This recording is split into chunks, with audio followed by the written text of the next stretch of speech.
The new book From a Certain Point of View has given us a new story for R5-D4, the red astromech droid that was almost purchased by Owen Lars in place of R2-D2.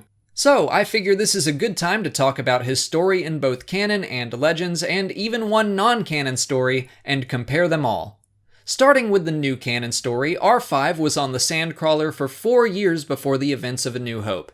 He didn't remember anything before that because the Jawas wiped the memories of any droid after they were captured. Side note, R2 was not wiped because the Jawa that had that job saw Leia's message to Obi-Wan and decided not to. I don't know why 3PO wasn't wiped, but I think it was just a matter of time. But back to R5, for 4 years, all he wanted was to be sold. When the Jawas cleaned him up, he knew his chance was coming. But that night he awoke to a new blue astromech tampering with his circuits. He asked the droid what he was doing and met R2-D2, who said the fate of the galaxy depended on him getting off the Sandcrawler, but he apologized for attempting to sabotage R5 and left him alone. R2's pleas helped R5 remember he had some sort of history with the rebellion.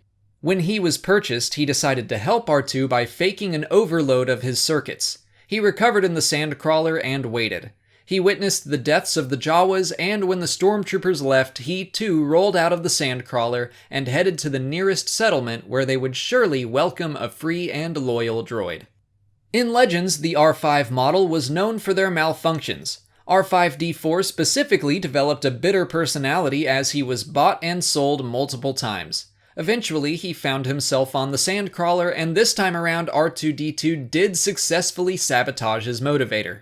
Before the Stormtrooper attack, R5 was stolen by a squib trader and then sold in Mos Eisley to a rebel spy. He was refurbished and was installed with intelligence-gathering software. He was given a new purpose as a spy for the Rebel Alliance and provided valuable data at least through the Battle of Endor. And finally, in a not even Legends canon version of the story, R5-D4's name was Skippy the Jedi droid. He originally served drinks in Jabba's palace, but he somehow gained control over the Force and used it to remove his restraining bolt. He fled and was picked up by the Sandcrawler. Inside, he had visions of the future and the importance of R2-D2. When he was purchased, he set off a mild explosion that led to R2's purchase, and Skippy was destroyed in the Stormtrooper attack.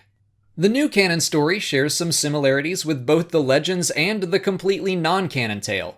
R2-D2's attempted sabotage calls back to his successful sabotage in Legends. But his realization that something bigger than himself was happening is similar to Skippy's sacrifice.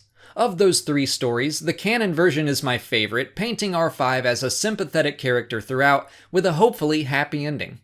Which version of the story do you prefer? Let me know in the comments. If you haven't already, please like this video, subscribe to the channel to see new Star Wars videos every single day, follow me on Twitter, Instagram, and Facebook, and consider checking out my Patreon page. As always, thanks for watching, and may the Force be with you.